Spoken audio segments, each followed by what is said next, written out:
जे advance 2016 paper 1 trigonometry equation का एक question है जो एससीक्यू कैटेगरी के अंदर पूछा है। मार्किंग स्कीम +3 है और गलत करने पर -1 की पेनल्टी भी वहाँ पर है। कितने स्टूडेंट्स ट्रिग्नोमेट्री जो टॉपिक क्लास 11th में पढ़ाते हैं उसके ऊपर कॉन्फिडेंट रहे होंगे उस टाइम पे जब 2016 का पेपर हुआ है? तो देखिए करेक्ट रिस्पॉन्स यहाँ पर 19% स्टूडेंट का है जो +3 लेकर गए होंगे। गलत मार्क्स जिन्होंने -1 लिया होगा, गलत सॉल्व किया, वो 26% है और अनअटेम्प्टेड स्टूडेंट ऐसे हैं जिन्होंने इस क्वेश्चन को छोड़ दिया। बताइए ट्रिग्नोमेट्री, आधे से ज़्यादा स्टूडेंट ट्रिग्नोमेट्री छोड़ रहे हैं तो फिर मैथ्स में पढ़ा क्या है?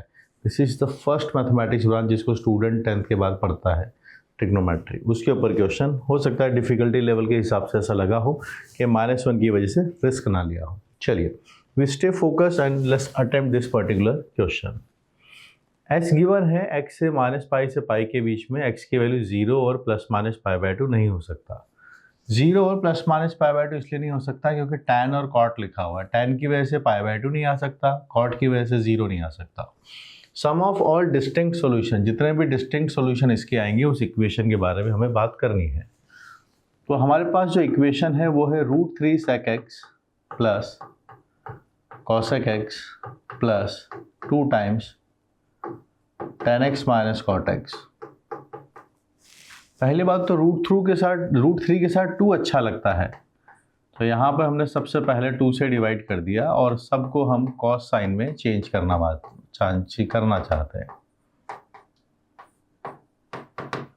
ये sin x अपॉन cos है और यहाँ पर cos अपॉन साइन है और इसको 2 से भी हमने डिवाइड कर दिया। अब हम यहाँ पर देख रहे हैं कि आप सब जगह यहाँ पर cos x और sin x को एलसीएम ले सकते हैं।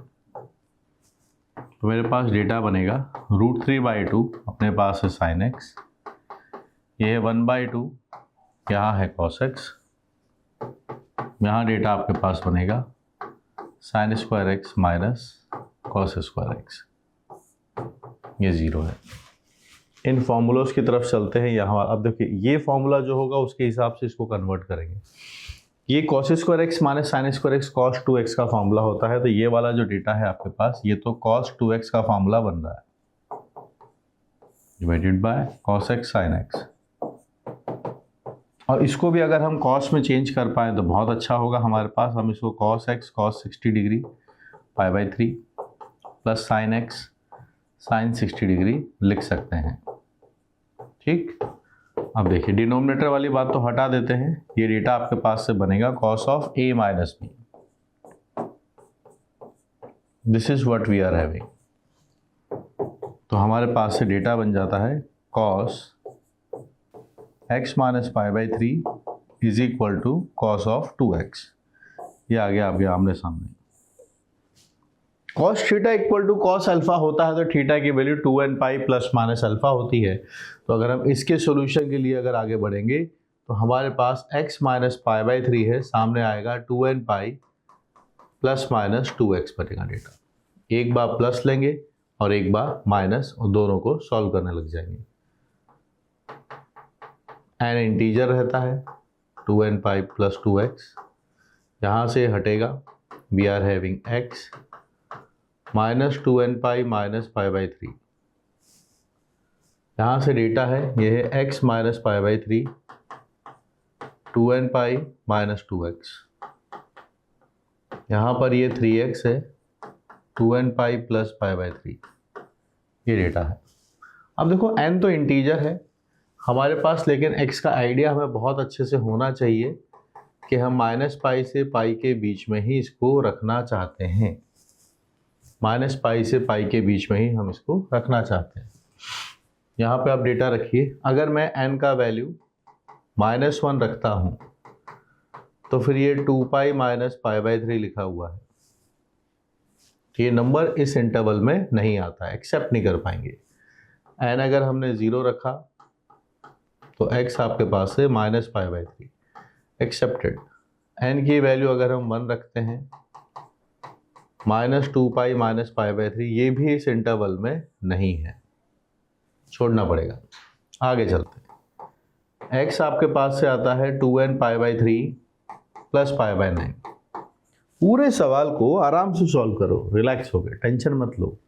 जल्दी जल्दी जल्दी भागने की ज़रूरत नहीं है ना, दिमाग में स्टोर करनी है बातें, सीखना है, लर्निंग करना है। तो यहाँ पर हम पहुँचे। अब देखिए सबसे पहले इस -पाई से पाई के बीच में चाहते हैं, तो आपको लगे तो आप n की वैल्यू -2 भी रख सकते हैं। आपको लगता है तो डेटा देखिए, -4π/3 + π/9 आता है। 3 से ऊपर नीचे मल्टीप्लाई डिवाइड कर देंगे तो 12 बन जाएगा, -11 π/9। पर ये इस इंटरवल में नहीं है, -पाई से पाई के बीच में नहीं आता है, छोटा है। n का वैल्यू -1 अगर हम रखेंगे तो बनता है -2π/3 + π/9। 3 से ऊपर नीचे मल्टीप्लाई करेंगे तो 6 बन जाएगा, -5 π/9 आपके पास बनेगा। यस, ये इसके अंदर आएगा। फिर n 0 लग सकते हैं आप, 0 रखेंगे तो π/9 आ जाएगा। 1 रखेंगे तो यहाँ से आता है 2π/3 एंड π/9 आता है। तो यहाँ से 6 और 1 7 7 π/9 भी आता है, ये भी एक्सेप्टेबल है।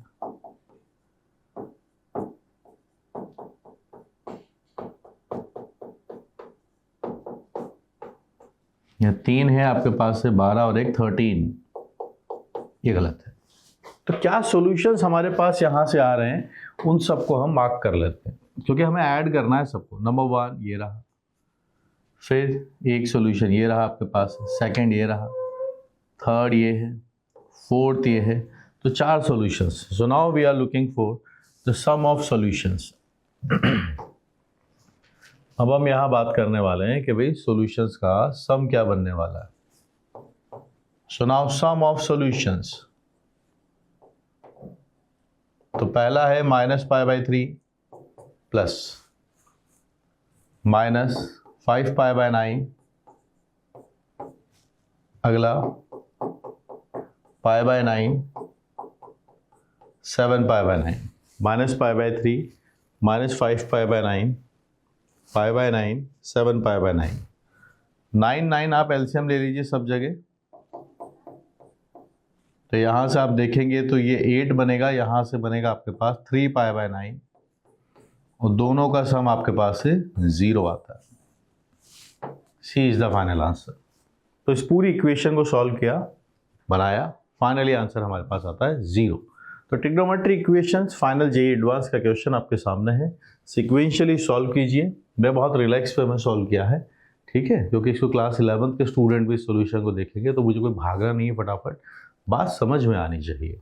अगर आप स्पीड के लिए भाग रहे हैं तो इस चीज़ को फटाफट कीजिए, ठीक है, क्योंकि टाइम तो बचाना है एग्जाम टाइम के अंदर, है ना, ठीक है। So this is the solution, we are getting 0 as the final answer.